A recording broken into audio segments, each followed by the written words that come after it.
By self alone is evil done, by self is one disgraced, by self is evil undone, by self alone does he advance. Purity and impurity belong to one, no one can purify another. Whatever a man sows, that he will also reap, is probably the simplest and best explanation of the doctrine of karma. It states that whatever we do in life will, in one way or another, come back to us. If one performs good deeds, like charity and helping others, that same positive energy will come back to him in the form of other people or the universe helping him in return. Similarly, if one performs evil deeds, such as hurting others, bringing pain and suffering into the world, that same negative energy will come back to him in the form of others or the universe, bringing him pain in return. The notion of karma seems simple enough on the surface. If we want to live a good, peaceful life, we need to strive to make the lives of others peaceful and pleasant as well. As Mahatma Gandhi said, the best way to find yourself is to lose yourself in the service of others. However, things are not as simple as they seem. Let's imagine a person who knows about the doctrine of karma and thus brings good into the world every day, so that the good can come back to him. On the surface, that person helps others,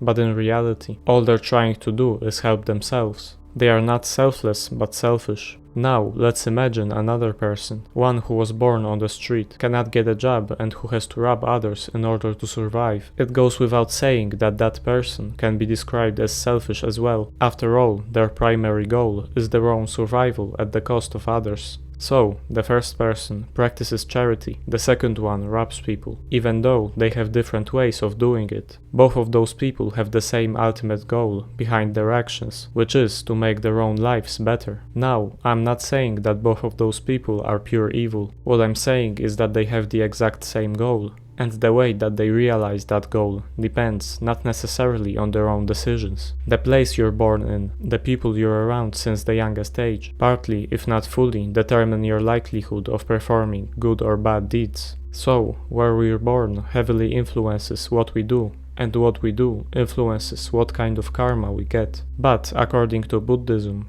where we are born is influenced by our karma, which in turn is influenced by all of the deeds we have committed in all of our previous lives. It is explained in the following quote from the Mula Madhyamaka Karika, a book by Nagarjuna, which is the foundational text of Madhyamaka Buddhism. All sentient beings are born according to their karma. Good people are born in the heavens, the wicked in the hells. And those who practice the paths of righteousness realize nirvana. By disciplining himself in the 6 virtues of perfection, a man is able to benefit his fellow beings in various ways. And this is sure in turn to bring blessings upon him, not only in this, but also in the next life." End quote. So, the worse karma we already have, the worse our future karma is more likely to be, and the better karma we already have, the better it is more likely to be in the future. Our likelihood of being a good or bad person in this life is in large part predetermined by the karma from our previous lives. Moreover, there is another problem with the interpretation of karma, in which whatever you sow, you reap. That is, the concept of self as a whole. The simplistic interpretation of the doctrine of karma states that we are all fully individual, separate beings who have a 100% free will and control of their decisions. But that is simply not true. Free will does not exist, because we are influenced by many factors, like our mood, past experiences, and other people, none of which we fully control. Also, from the perspective of karma, we do the things that we do because of our past karma, and not because we choose to do so. I would go as far as to say that there is no such thing as the individual that does the deed, because the deed happens because of other deeds committed in the past, and not because of the individual itself.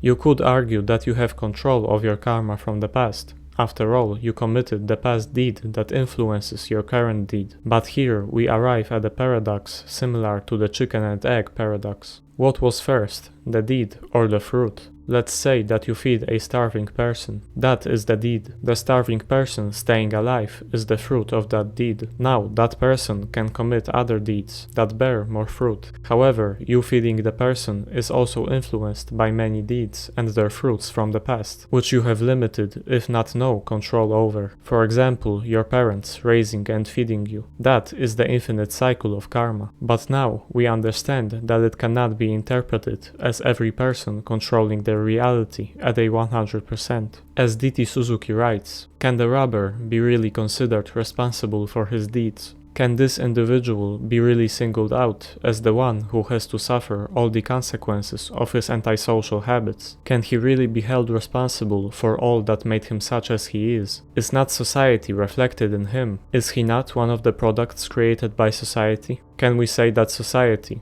no, the whole universe, is responsible for the act of killing, if this fact is once established, and that all the causes and conditions leading to it, and all the results that are to be connected with it, are to be traced to the universe itself?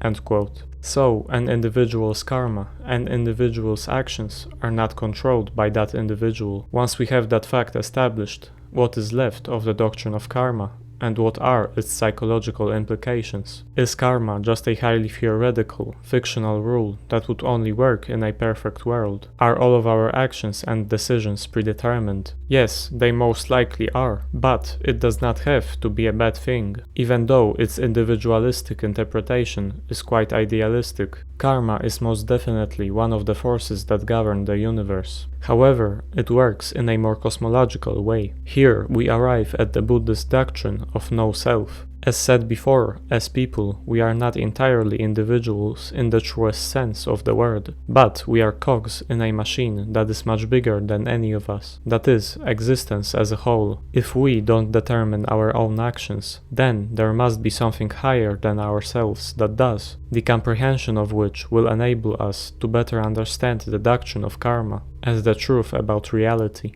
We, as individuals, don't consciously control our actions. However, aside from the conscious mind, every human possesses the unconscious side of themselves, which is much more profound, much more important, and even though we may think otherwise, it is the unconscious that controls most, if not all, of the deeds we commit. The unconscious mind is both a part of ourselves, as well as that mighty force, higher than us, which truly controls our actions and reality as a whole. It is a great paradox and the core truth of the Buddhist doctrine. This is where lies the difficulty of the Mahayanist position, to be encased in what we, relative-minded beings, consider the self, and yet to go beyond it, and to know and will what apparently does not belong to the self. This is almost trying to achieve an impossibility, and yet, if we do not achieve this, there will be no peace of mind, no quietude of soul." End quote. It is as if we humans possess two separate natures that fundamentally oppose each other, the self and the no-self, the conscious and the unconscious. The Buddhist way out of that predicament pushes us to embrace the no-self, unconscious side of ourselves. The yogins have arrived at the conclusion that individuality cannot be the final fact of existence. Psychologically speaking, this realization may cause us great anguish. After all, our lives are predetermined, and we are hopeless and powerless in the face of the universe. Nevertheless, it may not be as big of a hindrance as it may seem. After all, we are a part of that universe, and consequently, the universe is a part of ourselves. That which is a part of ourselves, and yet which we have no conscious control over, has been given the name buddhata. It is the higher self. More importantly, it is the part of ourselves that prevails after the death of the ego. The awakening of buddhata